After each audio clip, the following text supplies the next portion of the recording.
Okay, so I had somebody on the stream today ask me about my OBS setup and my setup in general. So I am starting out the video in desktop mode, and I'm going to go through as fast as I can what I've learned about my setup in the last month. And I'm coming up on I think my year anniversary or my 1 month anniversary.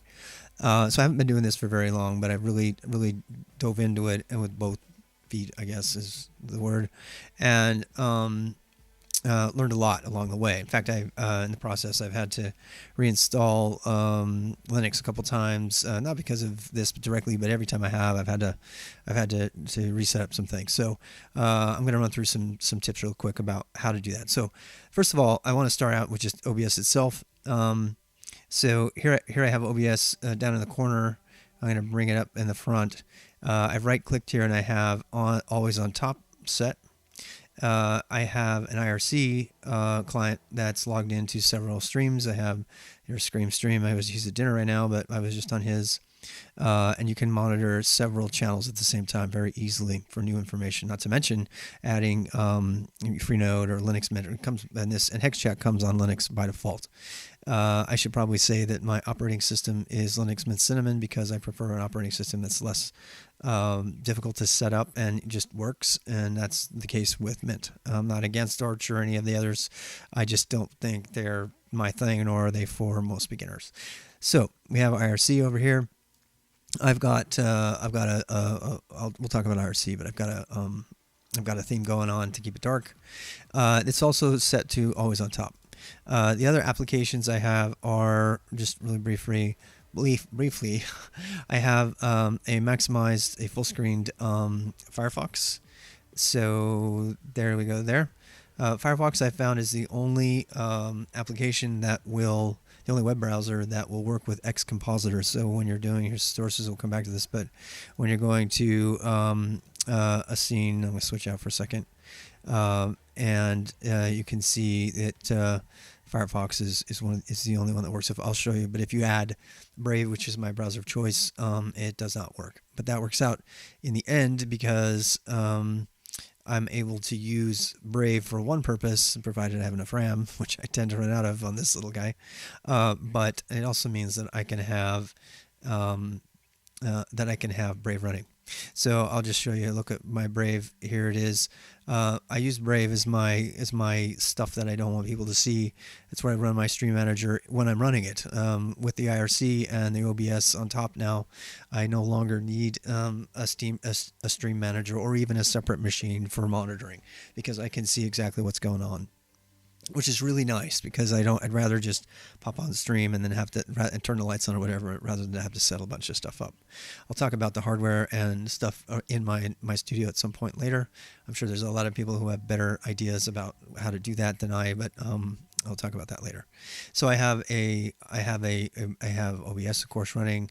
I have as I said HexChat, which is the most popular chat that comes with Mint. It's pre-configured. It's graphical a little bit. I'm more of a command line guy, but in this case, I think having it on top and kind of trumps the ability to use it from the command line. In addition, I've got, as I said, Brave, which I have my Proton Mail up, and I have what is that? Okay. Yeah, my Proton Mail up. We'll talk about Proton Mail over Gmail sometime. I have my Stream Manager, which mostly I use for editing stream info. In fact, and rating channels. If I could do that without using the Stream Manager, I would. So that's really the only thing in Brave. If I'm opening Amazon or I'm doing some other thing like that, I do that. For password management, I use an application called KeePassXC, which I won't fire up. I'll talk about that in another stream. That's not related to my streaming setup, but that's where I store all my passwords. It does a really good job of hiding them, and the fact that I have a YubiKey makes it even more secure because if somebody inadvertently got access to my machine, they would still have to have physical access to the YubiKey to access any of my data on my keys. I'm going pretty fast here because we can come back and deep dive into any of these things later. I just wanted to give kind of the intro overview of how to do everything. Okay, so now that we've got all that out of the way, I do tend to stream music. It looks like John has gotten kind of soft on us. John Wick, let's pull him up. Get some more music. Got to have a little bit of music. I'll talk about whether or not to use copyrighted music on stream and my feelings about that at some other point. I'm still kind of trying to get my head around the legality of it and what is, the spirit versus the letter of the law, that kind of thing. But generally, I have music in the background, and I've turned off the desktop audio because of my sound hardware setup, which again will also have to be in another video. Just to tell you, I have an MSI Trident. It's like an $800 or $900 computer with a GTX 1060. And I have a tiny little $80 mixer board for the sound, and that's what allows me to use regular audio equipment, which I'd recommend if you can get that instead of USB stuff. All right, so let's talk about the OBS configuration. That was the question. My current OBS, I've minimized it down as much as possible. I've found a lot of things out. For example, you can switch between these sources, and this you can pull these out and combine them and resize and all that. Who needs to lock this down? I suggest you lock your preview, by the way, because then if you lock your preview, you can right click on your preview and you can get a windowed projector, which will show you what you look like. In this case, I projected one piece of it as opposed to the whole scene, so I'm going to do that. I project, let's see, window projector. All right, so, still the same thing. I think you have to actually click in the gray. Yeah, I noticed that the other day. No, still nothing. What is going on? Why are you not previewing properly? All right, well, I'll clip that out, but here we go. So, window projector. Nope. That's very odd. That's very, very odd. I don't know what quite to say on that. That's a full screen projector. So the full screen projector, wow, look at this. This is really cool. I think I just might have crashed something. Nope, they're still in. All right, so I don't know why, but for some reason my desktop source has not registered me as a source. So I don't know if it's actually, I assume it is.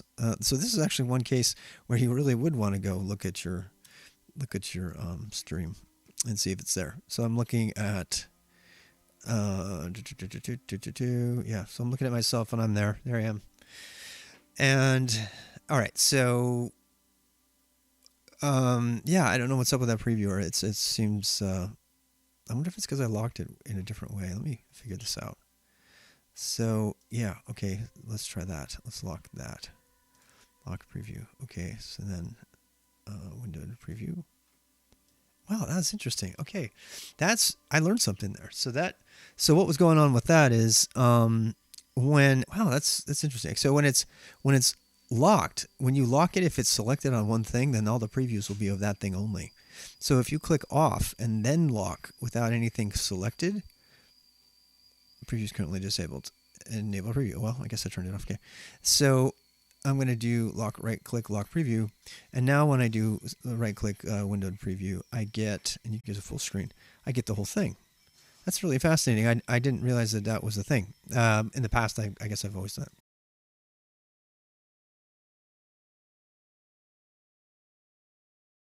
In my case, it's usually down here or here. Something that I wanted to make a video all by itself on is how to move your windows around in Linux. You don't have to grab it by the bar. So if you're really lazy or you just want to go grab it, just hold Alt or Option down, and then you can just drag the window from the center of it, and without ever risking clicking on anything. So I'm clicking on it in the middle, and I'm holding down Option or Alt, and I put the thing wherever I need to, depending on the scene that I'm showing. But I always want them on the top. Nobody else sees those, but I usually have a dead space on the window I'm on anyway, on the side or someplace, so that it's not conflicting with whatever I'm showing. All right, so next. I can change. So again, both the Firefox and Brave are full screened. I chose to put the bar down at the bottom. If you don't do that, the bar at the top will overtake this, and so when you go to put in URLs and stuff, it will fail. Otherwise, it's just normal full screen. Okay, so that just the solution there is just put stuff down at the bottom, and then that'll go away, and I have it set to auto hide. And beyond that, I have covered most of the things. So we have our scenes, we have our sources, I always want my auto mixer on so I can check my levels visually. in addition to my errors, which is directly a mix of the sound from my machine and from my mic. And what else? We have, of course, the controls here, which I don't use nearly as much. I have set, let me show you these really quick. A couple of things that I did not know about until very recently is automatic scene switcher. So this is set to browse browser and Mozilla Firefox, and when I have that, it runs the browser scene, and foreground maps to the terminal. So let's talk about that for a second. I forgot those. All right, so we're talking about the terminals. So I've talked about this in another video, but I have one background terminal that's scrolling T-Matrix, and I have another. Let's go see here. So the background is Matrix, and the foreground is just a regular screen with this is a regular GNOME terminal with Tmux running. So everything is split all up, and we won't talk about that. That's another video as well. And what else? These are both full screened. This one has got transparency on it. But that's really just whatever you want for your terminal. But the key is that they're full screen and you're running at 1080p. So let me pull that up. Display. So it might take a while for it to come up. So here's the display setting. And I assume you're going to be able to see that. Possibly not. Oh, okay, desktop. There we go. So here I'm running just a regular 27-inch monitor. It says 28, but whatever. And I'm doing 1920 by 1080, so there's reduced load. It'll do much more, but I just figured I didn't ever want to really broadcast more than 1080p. And so that's how I have that set up. I'm not doing any other scaling of the monitor at all. And so let's run through the settings on here. So I'm going to click on settings. Where are they? Under controls, settings.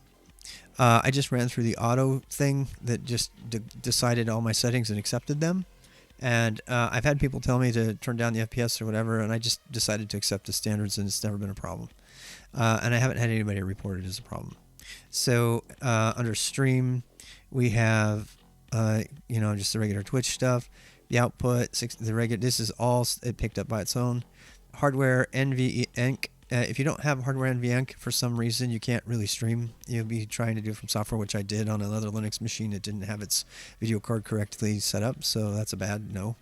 I kept the bitrate where it was. Again, all these others are just by default. I never plan on doing any recording with OBS because the clipping and the video producer is so good in Twitch that it's all I ever plan to do. I'm not the kind who's going to spend a large amount of time on their videos for publishing them. I'd rather put content out that's suitable than screwing around with zoom in and all that other stuff. Yeah, you might get like a lead-in image, so a thumbnail, and then audio. Again, it's all the same defaults. Let's talk about the audio inputs though. Okay, so audio. Let's go to the sound, and here we go. So the sound says. Again, I have a board that has a USB cable, and it's tied in, but I'm using line out because what I'm doing is the output is coming out of the headphone jack essentially from the computer, and it's directly going into one of my inputs on the board, and then that input is being translated to which, by the way, this input is affected directly by my volume keys, which I can adjust from my keyboard just like I would if I were normally using my computer, which is really nice. I don't have to hit anything on my board or anything unless I want to mute my voice. And you lose that ability from OBS when you do this setup. So I have an output here, and then I have input coming straight in from here. The current setup I have, I doubt we'll be able to do any kind of Skype interviews. It's not a true mix minus, which is the name of this audio configuration. A mix minus is when you have all the analog signal coming from the computer into your device, and then you're adding on you know, any inputs through the that go into your device or to your board. In this case, I only have my mic right now, but if I had a mic and a guitar, it would be the same thing. And so those things all go out and back into the computer as input through the currently through the USB. With a mix minus, however, I would have to have another channel for feeding back all of the stuff into the computer, and I can do that with an FX output or an aux out, but I haven't currently got that set up. And what that would do is it would prevent the people on Skype or the people on Discord that you're interviewing from hearing your voice echo, because otherwise they're going to hear all that. So again, outputs are going out. Basically, it's the same thing as, you know, plugging headphones or something, but I'm just plugging in my my board, and my mic goes straight into the board, and the board comes back into the computer through a digital line in, which is what this is right here. I have all the volumes maxed, which I learned to do because then I can control all the volumes from the board, and I don't have to really think about, you know, adjustments. I was a little worried there because I didn't have total amount of output at one point, but I didn't have to do anything crazy like amplifying a particular you know, I didn't have to amplify a particular application or go over here. That's really problematic, so you don't necessarily need hotkeys. I have I don't use one of those boards, those Stream Decks. I just use my numpad and the control key on the left, and so I have a bunch of things set up to change scenes. So I have one. Let's see. I'm going to try this now. So my control 1 goes to my terminal scene. My control 2 goes to... Oh, is it not doing it? What is going on? All right, let me try. Should do it. Control 2. Yeah, control 2 goes to my Firefox. Control 3 goes to my desktop. So again, control 1 goes to my terminal scene. Control 2 goes to my browser. Control 3 goes to my full desktop. And I have above those 3 keys, I have some extra views. So from the terminal, control 4 will turn off the foreground and just turns on the background only if I want to just go matrix background or whatever. If I do control 5, it turns on a sub window for Firefox up in the corner, which just usually takes over a schedule or something that's, you know, dead real estate during a live session. So that's how I manage video sharing and all that. And then control 6 is me. And I have those things mapped in, and it's literally me, that's what I named it. So I have those things mapped in all of the windows, so that when I take it away from one window, it removes itself from all of the windows. So that is what's up with these. Now, something that was not completely obvious to me originally is 2 things. One, if you, let me turn on the sound. One of the things that wasn't completely obvious was, yeah, what dead real estate. One of the things that wasn't completely obvious was the control numpad. Was these asterisks mean that you need to set this key for both things, and if you do, it'll toggle it. Another thing that wasn't completely obvious is if you push the plus over here, you can actually define additional things, additional mappings for the same thing. Which is nice because I like to know, like I also have control asterisk to know that if I really don't want my face on any screen, you know, I can do that. But you can equally do that for turning off. That's something I just learned. None of the hotkeys work while the hotkey editor is open. That's pretty interesting to learn. Okay, so switching the scenes is here. So I'm all about the num keys and 1, 2, 3, 4, 5, 6 because I want them right and easy to press and remember. I've actually looked around for little like stickers that I can put over my keyboard. I have one of these Apple keyboards. I'll show you the one I'm not using currently. You've probably seen them. These like Apple Mac keyboards, but this numpad over here is worth.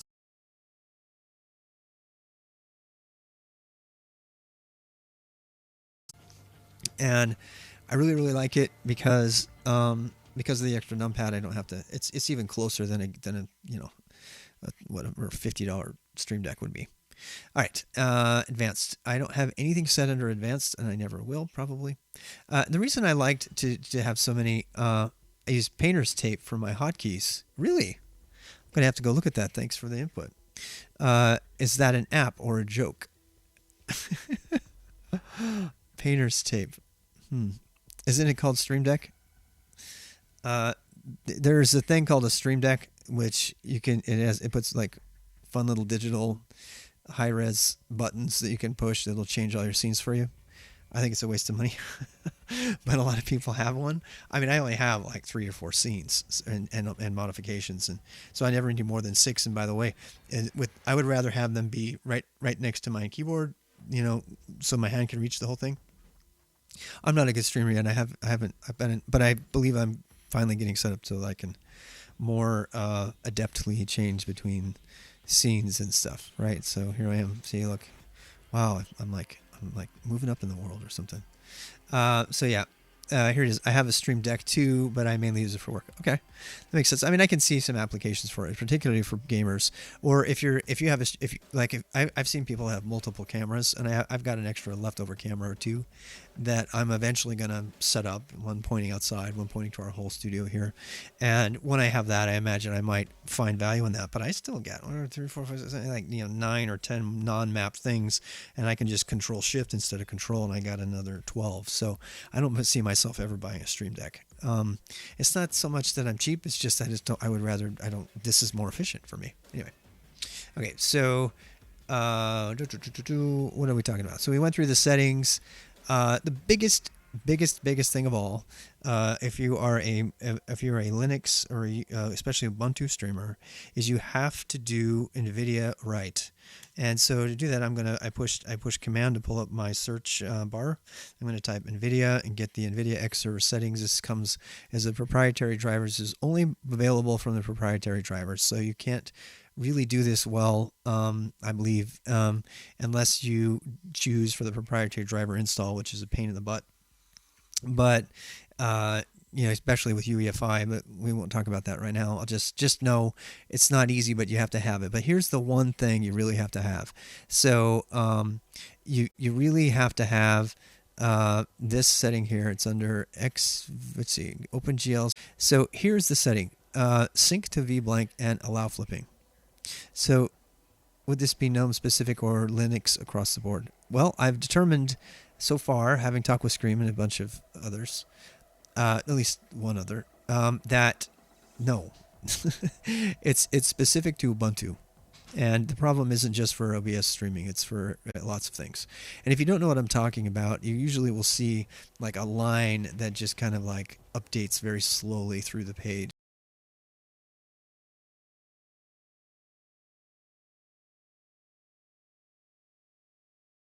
But turning these two things off does that and takes it off. So far, I haven't experienced any loss of quality. I've been checking my videos out a lot lately because I've been posting them to YouTube, and as I watch them, there's no problems. I wonder if they'll actually come back if I add it back. I'm a little worried to do that right now. Oh no, there it went. You see it? Did you see it? It's really not consistent. You see it like that? You see it now? Yeah, you definitely see it. See that? It's like totally messed up. Yeah, that's cool. That was quite an experiment. I thought I might have lost the stream there. There, I did it again. But yeah, it really is. And you know what? It's funny. I actually had somebody point this out to me. They went, "Oh, another Ubuntu streamer," and I was like, "What?" And they were kind of who's that told me that? It might have been you, Zeros, but somebody told me that, and so I was like, oh, I gotta get rid of that. So I mean, I spent like a full night researching this. There's so many different ways, and that's how I know that it's not the same as AMD, because first of all, I couldn't fix it on another system I had with AMD on it, and secondly, I used something that Ice Cream had done, and his it didn't seem to help. So I did find this. It was a quiet little like 60-second silent video that had somebody clicking those two things, and I did it, and I had magic. Right. Now the real quick question is have I screwed it up? Am I gonna have to reboot again? I don't think so. They do mess with you. There's a couple of these settings where if you change them, it really messes you, almost like reboots your GPU or something. Zero Series says, I turn these off for my video making as well because someone told me it would help the window tearing that I would only see in OBS but not on my screen. That is exactly the symptoms I've been seeing. And it's funny because I just saw it, and I'm a big fan of having this preview screen in front of me all the time now because of it. Because without that, I don't have any idea what's going down. So, and that's what it was. I thought it was just a glitch the first time I saw it. I thought, that's nothing that's just I'm seeing. And then I found out everybody could see it. I was like, no way. All right. So yeah, this is why I have. So here's another fun thing. So when you have this thing picked here, and if you lock it while it's selected, it will lock the preview. So if you lock the preview like that, now when I go to do a windowed preview, or any kind of why did it work that time?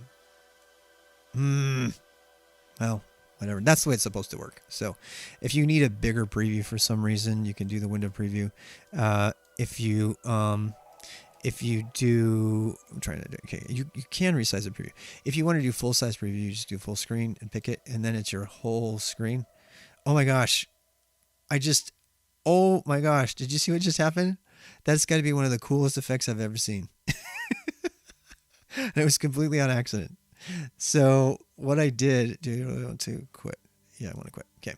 So watch, I'll do it again. So right click, preview full screen projector while I'm projecting my desktop. Ready?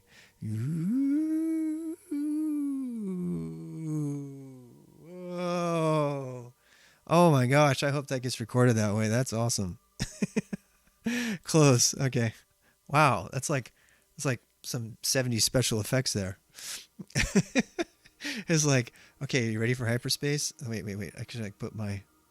Can I just try something here? You guys okay? Let me try something. I'm sure you're not, but... All right, so I'm going to put my... Oh, boy. I'm going to put my face over here. I'm having way too much fun.